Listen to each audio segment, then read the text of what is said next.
Hoy por hoy Tenerife, Miguel Ángel Dasguani.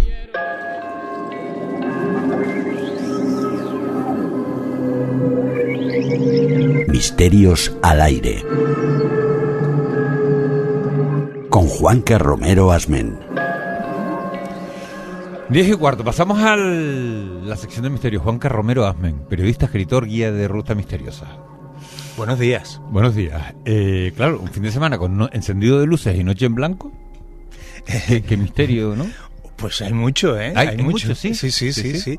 De hecho, en diciembre, en cuanto empiece diciembre, yo me pondré en modo navideño y hablaré solo de misterios de la Navidad, que hay muchísimos, ¿no? Pero este fin de semana todavía hay misterios por ahí. Claro. Hay que ir con gafas de sol para atenuar un poco el ambiente y que sea más tenebroso, ¿no? Pues fíjate que la laguna, y vamos a esperar a que la enciendan, sospecho, por no decir que afirmo ya, hay muchas zonas que han quedado olvidadas a la luz, ¿no? Es decir, son zonas oscuras, lo cual a mí me alegra, porque yo me muevo en el lado oscuro de la vida, pero no toda la laguna está equilibrada, ¿no? Parece ser, pero vamos a esperar. Por supuesto, vamos a pedir, como siempre, la colaboración de los oyentes a través del 677-926015, del 677-926015, para que nos hagan llegar sus preguntas sobre el tema de hoy, que es, redoble de tambores... Pues vamos a hablar de la iglesia palmariana. Ahí queda eso, que no sé si a mucha gente le sonará, pero como titular ya puedo adelantar que va a sorprender, que tiene sus propios papas, ahora hablamos de eso, sus propios santos, y que las fuerzas y cuerpos de seguridad del Estado la tienen entre miras. Por ahí empiezo. ¿Pero de qué estamos hablando exactamente? Mira, para hablar concretamente o de dar el nombre exacto, estaríamos hablando de la Iglesia Católica Palmariana. Ese es el nombre que se le da.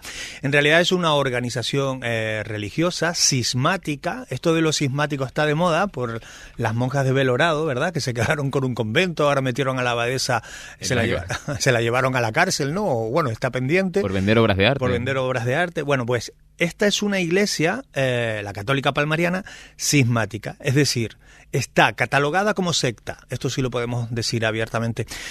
Tiene su sede en el Palmar de Troya, esto está en Sevilla, y se separó de la Iglesia Católica, de la Católica Romana, en el año 1978.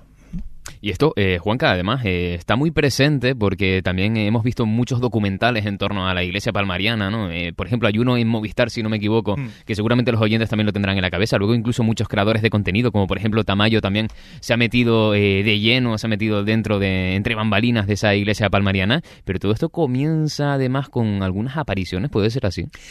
Es así, ¿no? Pero fíjate que antes de reseñarte el tema de las apariciones marianas, que esto va a ser un punto de partida en muchos de estos tipos, muchos de estos grupos de este perfil, hay que decir que la iglesia palmariana, primero, tiene un Vaticano paralelo. Vamos a entrecomillarlo del Vaticano. Tiene una doctrina propia y extrema. Luego profundizamos en eso si quiere, y sobre todo se basa en el aislamiento. Eso ya lo vamos a ver, los profanos lo vamos a ver nada más pasar por fuera de su catedral, porque está totalmente amurallada. Yo la llamo Palmariana Talego, la llamo yo porque da la impresión de una cárcel por fuera, ¿no? Pero tú hablabas o apuntabas hacia esas apariciones marianas, ¿no? Ese es el origen. Nos tendríamos que ir al año 1968 y empieza todo en la finca de la Alcaparrosa, en el Palmar de Troya, cuando 4 niñas afirman haber visto a la Virgen, ¿no? Esto es un clásico. Y la ven sobre un arbusto, un lentisco, para ser más exactos, ¿no? Bien, ante este movimiento milagrero, prodigioso a todas luces, o aparentemente prodigioso, acude allí mucha gente, y entre toda esa gente que acude, y yo lo estoy pues simplificando mucho el relato, acude un vidente, Clemente Domínguez. Este hombre es clave, y además acude junto con su abogado y amigo Manuel Alonso. Estos dos acaparan el protagonismo porque Clemente comienza a lanzar mensajes apocalípticos, incluso políticos, anticomunistas, y atrae con este mensaje primero grandes donaciones de dinero, sobre todo de conservadores descontentos, incluso desde Roma, y a la vez, paralelamente, desplazan el protagonismo de estas 4 niñas, ¿no? Bueno, se genera a partir de ahí un cisma, como decía, en 1978, tras la muerte del Papa Pablo VI, y Clemente, este vidente, se autoproclama Papa, como Gregorio XVII, y afirma que Jesucristo había trasladado la sede de la Iglesia de Roma a ese campo de Sevilla, naciendo así oficialmente la Iglesia palmariana. Es decir, y lo voy a decir abiertamente porque, bueno, lo puedo decir, este flipado y todos los que le acompañaron se convierte en Papa por la cara y crea un cisma en la Iglesia Católica Romana. Seguramente muchos tendrán en su cabeza esa imagen de la catedral de la iglesia palmariana. La verdad que no tiene nada que envidiarle a priori para quienes no somos entendidos a otra catedral. No, es una señora catedral. Es decir, para crear esa catedral, ojo, no lo vamos a esconder, hace falta muchísimo dinero, ¿no? Tienen un enorme capital. Bueno, hoy en día andan un poco tocados, pero para crear la catedral sí que lo tuvieron y lo tienen, ¿no? Sobre todo ese dinero, porque siempre se ha barajado que cómo se financiaban, ahora que está esto de las financiaciones ilegales de moda, bueno, pues se financiaron y se financian masivamente por donaciones, ¿no? Donaciones de los fieles, pero también de donaciones internacionales, seguidores ricos.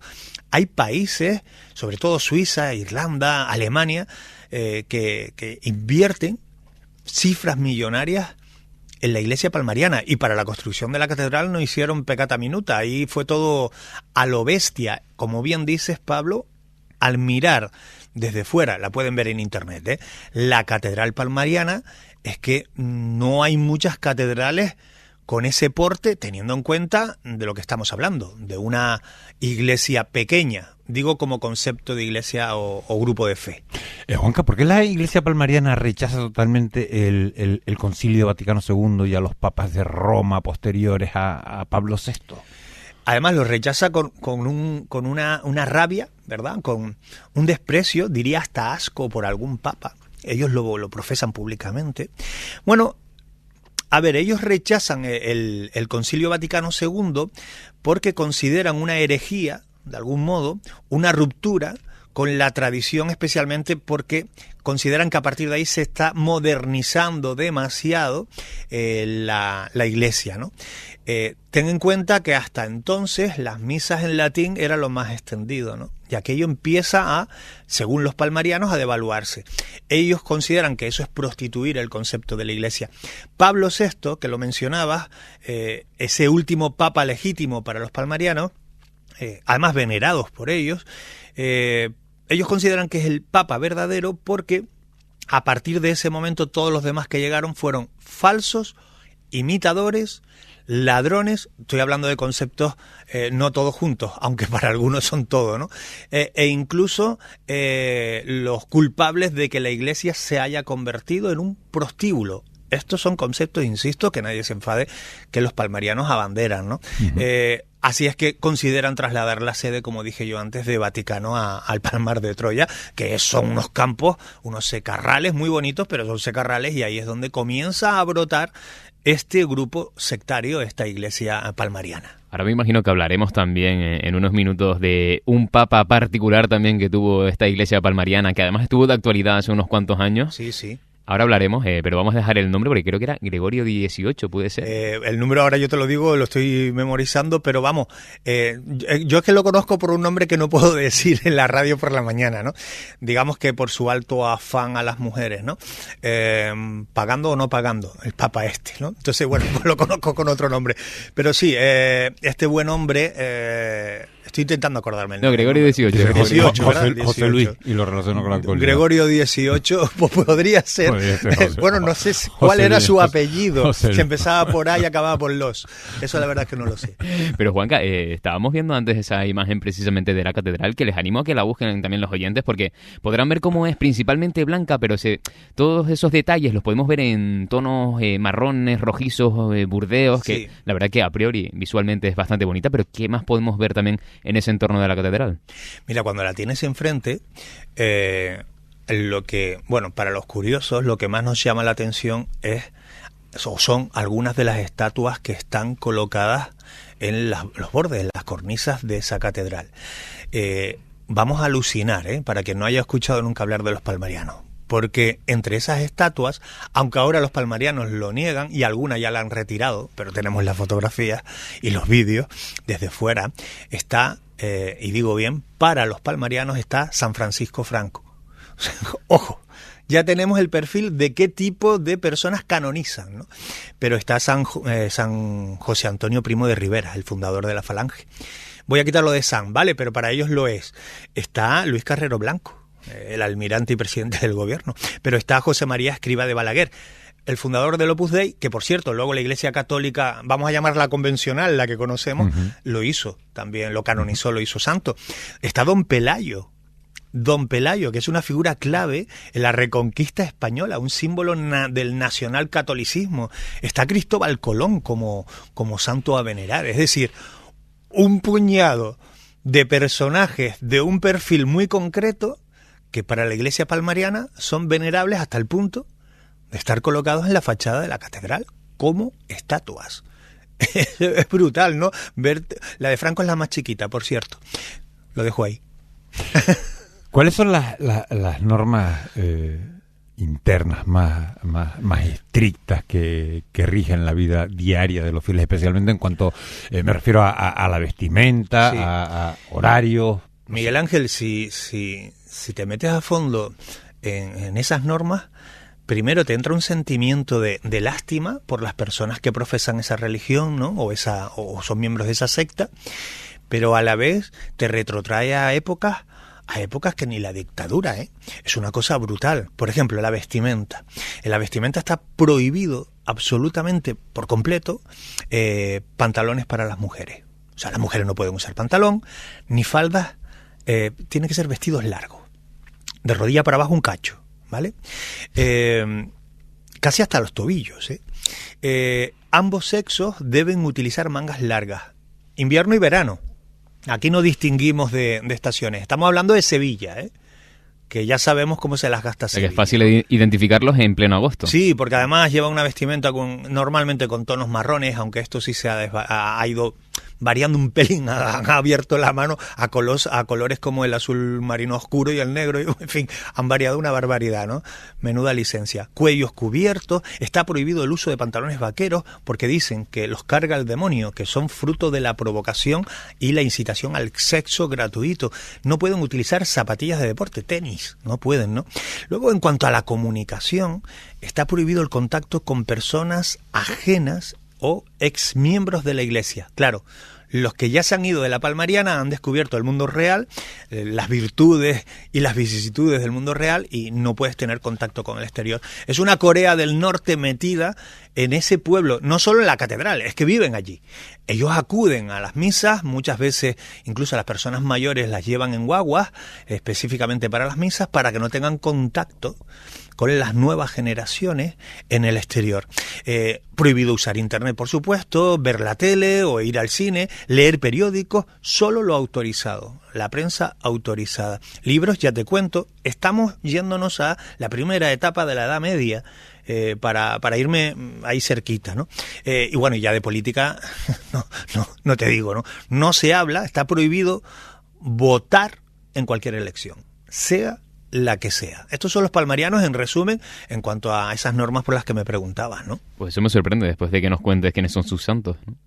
Hombre, claro, a ver, si tiene un claro perfil de ultraderecha rancia y radical. Ya no digo de ultraderecha, aunque hasta ahí podríamos hasta entenderlo, quiero decir, cada uno que profese o que sea de las ideas que sea, pero ya ultraderecha, rancia y radical, ya esto está fuera de todo argumentario, ¿no? Nos apunta un oyente por aquí, sí, luego en el interior se empelotan y se desmadran, ¿no? Nos pone por aquí. Sí, este oyente que apunta eso no da puntada sin hilo, porque ya decía, al final acabaré diciendo esa palabra, pero yo quiero volver a la radio, así que me callo. Pero efectivamente, las prácticas libertinas, sexuales, con determinadas sustancias allí, se estilan pero sobre todo en la alta jerarquía. Claro, el pueblo, el pobre, sometido a misas en latín, donde el párroco, el que da la misa, la da de espaldas a los asistentes, es decir, como las antiguas misas. La iconografía da mucho miedo, te lo digo de verdad, da miedo porque toca con el verdadero misterio. Yo siempre lo diré. Aquí no hablamos de ovnis, fantasmas, de los que hablamos aquí en esta sección y hablaremos. Pero el verdadero misterio está aquí dentro, en la cabeza, ¿no? En cómo las personas podemos entrar en ese redil y someternos literalmente a algo tan duro como la Iglesia Palmariana en este caso, ¿no? ¿Y quién es el líder actual ahora, Juanca? ¿Y qué hace, por dónde ha llevado esos caminos de la Iglesia Palmariana? Bueno, a ver, después es que hubo un momento ahí que tú lo mencionabas antes, donde, se quebró la Iglesia Palmariana. ¿Por qué? Bueno, porque ese penúltimo papa, ahora hay otro nuevo, ese Gregorio XVIII, pues se enamoró, vamos a decirlo así, de una de las asistentas y se fugó con ella, saltó literalmente los muros de la Iglesia Palmariana y se fue a vivir con ella para tener vida marital que ya tenía dentro, ya siendo papa. Y él renuncia, ¿no? Y claro, los palmarianos, al ver que su propio líder espiritual se había convertido o descubrieron que era un mujeriego y un consumidor de cualquier cosa ilícita, pues dijeron, ¿y nosotros qué estamos haciendo aquí? Y hubo un cisma importante, mucha gente se fue de la iglesia, ¿no? Llegó un nuevo papa con la idea Pedro III, creo que es el que hay ahora, porque como estos cambian cada 2 por 3, según van descubriendo que son unos viciosos, los mueven, ¿no? El que dice, se acabó, volvemos a una etapa anterior de la Iglesia Palmariana. Y lo que hace es recuperar lo que ya había abierto Gregorio XVIII, que había abierto un poquito la Iglesia Palmariana, se estaba empezando a desmadrar, y lo que hace, para minimizar esa crisis, lo que hace es radicalizar nuevamente, todos los dogmas de la Iglesia Palmariana. Es curioso y es interesante, déjame que lo apunte en 20 segundos, es importante observar cómo convive el pueblo convencional, que se me permita decirlo así, del Palmar de Troya, que es una localidad, con los palmarianos. No todo el que vive en el Palmar de Troya profesa en religión con los palmarianos, ¿no? Claro, cómo conviven, cómo coexisten. Y cuando lo ves desde fuera, ¿no? El que viaja, el que camina y va a observar, te das cuenta de que hay como un hilo de aceite. No se mezclan. Es brutal, ¿no? Van a los sitios, los palmarianos a los sitios de los palmarianos y los demás los toleran, porque tampoco qué van a hacer, ¿no? Hacen por acercarse, pero es imposible. Es decir, son guetos, enormes guetos de palmarianos dentro de esa localidad y es una cosa que produce sufrimiento al verlo. Produce sufrimiento, sí. ¿Hasta qué punto crees, Juanca, que las denuncias de abuso sexual contra los líderes, incluido el primer papa, son un reflejo de la estructura de poder y el secretismo del colectivo? Al 100%. Es que sí. Claro, yo sé que para mucha gente cuando mezclamos sexo, drogas y alcohol con iglesia les puede chocar, pero esto no es nuevo. Si hacemos un repaso por el listado de los papas de la Iglesia Católica, Apostólica y Romana a lo largo de los siglos, vamos a descubrir que ahí hasta con las hermanas se los hacían. Es decir, ha habido de todo, ¿no? Ahora tenemos un concepto bastante más... Hombre, los papas que tenemos últimamente pues son más normalitos, ¿vale? En principio, a pesar de que nos quejemos de sus mensajes y tal. Pero la Iglesia Palmariana, que es otra cosa, que es una secta destructiva, a ver, esas denuncias de abuso sexual están fundamentadas primero porque ahí dentro es muy fácil que se produzca. Hay un poder absoluto y divino. El líder es Dios. ¿Quién dice no a Dios? ¿Quién rechaza la palabra de Dios? Aislamiento total. Si tú estás aislado no vas a poder compartir lo que está ocurriendo dentro. Y luego las consecuencias, ese hermetismo, esa obediencia total, lo que hace es crear un ambiente tan cerrado que no vas a poder salirte, y si te sales posiblemente lo vayas a pasar muy mal. No es fácil salirse de la Iglesia Palmariana como de cualquier secta, ¿no? Y ahora, te voy a preguntar, pero como lo hacemos aquí en los medios de comunicación, que no sé si es la mejor forma de formular esa pregunta, ¿de qué salud goza, entre comillas, la Iglesia Palmariana? Además, después de este escándalo, que por cierto, Gregorio XVIII... pues que su mujer también estaba afiliada a un partido por cierto muy popular, y los dos estaban militando en el partido. Sí, a ver, claro, papas militantes. O sea, esto es brutal, no me dirán que no es apasionante esta historia. Es decir, Al final la palabrita la tengo aquí y la soltaré cuando salga a la calle. Un papa vicioso, aficionado a las mujeres. Un papa, entre comillas, si quieren, pero para esta iglesia es el papa, que le da las sustancias alucinógenas. Es el papa y para... Sí, el papa, que es el papa y el papá de muchas mujeres jóvenes dentro de esa iglesia. Y que se cree el papi, ¿no? Y el papi de la iglesia. Y además, militante activo de un partido. Solo falta que se presente a concejal del Palmar de Troya, que ahí ya yo creo que no va a poder, pero porque está perseguido. Pero vamos, en fin, ya ves el perfil de estos locos, decimos aquí en Canarias locoplayas, pero peligrosos, ¿no? Mira, me preguntabas por el estado de salud de la iglesia palmariana. Pues ahora, para los palmarianos, empieza a salir de la UBI. O de la UCI, ha tenido momentos muy críticos con lo que pasó con este Papa díscolo, pero para ellos empiezan a recuperar. ¿Por qué? Porque están blindándose, porque se están cerrando como eran en el origen. Para ojos de nosotros, desde fuera, pues son muy peligrosos. Miren, esto lo digo muy en serio a todos los oyentes. Canarias no está ajena a todo esto. Yo no digo de palmarianos, que están repartidos por media Europa, ¿no? Son pocos, pero están. Pero Canarias es uno de los puntos calientes de sectas y sectas destructivas también de toda la geografía española. Esto hay que mantenerse siempre en alerta. Cuando nos apuntamos a grupos culturales y tal, atentos, atentos. Claro, pero estamos hablando de que la iglesia palmariana entonces es una secta destructiva. Sí, fíjate con qué rotundidad te lo digo, sí. Control absoluto, aislamiento, daños demostrados, se ha documentado, es que están documentados los abusos sexuales con sus propios líderes, con el Papa, insisto, se ha demostrado daños psicológicos sufridos por los propios fieles, los que están dentro y los que se han salido de la iglesia.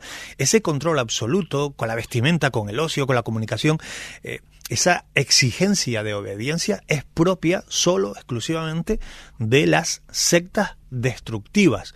Y la iglesia palmariana lo es. Así es que tengamos mucho cuidado donde entramos, donde nos apuntamos, no seamos locos, observemos, informémonos, porque hay algunos grupos que te venden cursos un poco en la línea esotérica y tal, y luego resultan ser una secta. Y lo tenemos aquí en el suelo de la isla de Tenerife. Juanca, yo veo unos grupos moviéndose por la laguna, especialmente los viernes y los sábados. Con eso no hay problema, ¿no? Otra secta. Yo bromeo con la gente en los grupos. Siempre digo, lo que ahora, al principio de la ruta les digo, lo que ahora yo llamo familia, dentro de 2 horas denominaré secta. Y todo el mundo se queda como... Y efectivamente se crea un ambiente sectario positivo, en esos recorridos. ¿Y este fin de semana tienes rutas por la laguna? Sí, esta noche. Pero esta noche es el encendido de luces, pues, y mañana la noche en blanco. No, mañana ya va a ser imposible, pero... Mañana es imposible. Esta noche sí, hacemos recorrido además por la laguna, pero está perfectamente estudiado el recorrido. La laguna paranormal, además, es una que hacemos una vez al mes.